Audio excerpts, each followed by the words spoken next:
हो, आजपासून भोंगामुक्त महाराष्ट्र अभियान तथा पाठपुरावा मी चालू केला आहे. भोंगामुक्त मुंबई झालं. मुंबई पोलिसांनी 1500 बेकायदेशीर भोंगे मशिदीवरून खाली उतरायला लावले. आता महाराष्ट्रात पण ठिकठिकाणी मशिदी कोणत्याही प्रकारची परवानगी न घेता दिवसात रोज 5 वेळा मुंबई उच्च न्यायालयाचा निर्णयाचा भंग करतात. मी SP साहेबांना विनंती केली आहे की मुंबई कमिशनरनी जशी मोहीम राबवली तशी आपण बुलढाणा जिल्ह्यात राबवावी. जिल्हाधिकारी कडे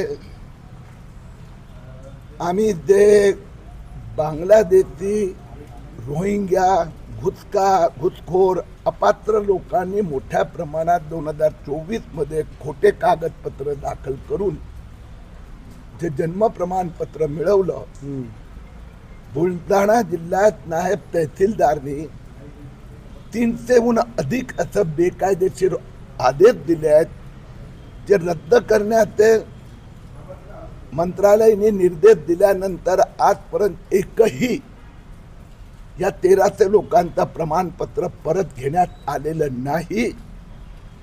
त्याच्या व्यतिरिक्त काही ठिकाणी सरकारी हॉस्पिटलमधून 1 वर्षहून अधिक वयाच्या लोकांचं नाव, म्हणजे 1 वर्ष असेल 41 वर्ष, बेकायदेशीरित्या, उदाहरण मलकापूरमध्ये 1426 आता बेकायदेशीर नोंदी घेण्यात आल्या आहेत.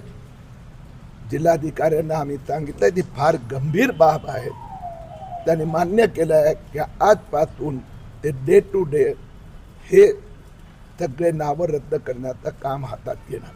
साहेब, असं मुश्रीफांना क्लीन चिट देण्यात आली तर राज्य सरकारने दिली ना.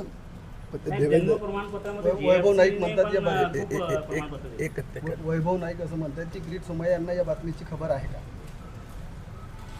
आता देवेंद्र फडणवीस आणि सरकाराने न्यायालय, आम्ही आमचं काम केलं, न्यायालयाने काय करावं या संबंधात किरीट सोमय्या काय करू शकत नाही. JMFC ने देखील खूप जन्म प्रमाणपत्र दिलेले आहे.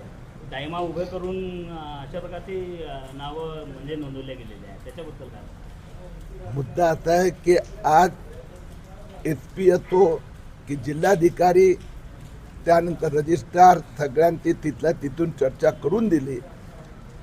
1 आठवड्यानंतर मी आता पाठपुरावा घेणार की जिल्हाधिकाऱ्यांनी काय कारवाई केली. या सगळ्यांची चौकशी आणि कारवाई होणार.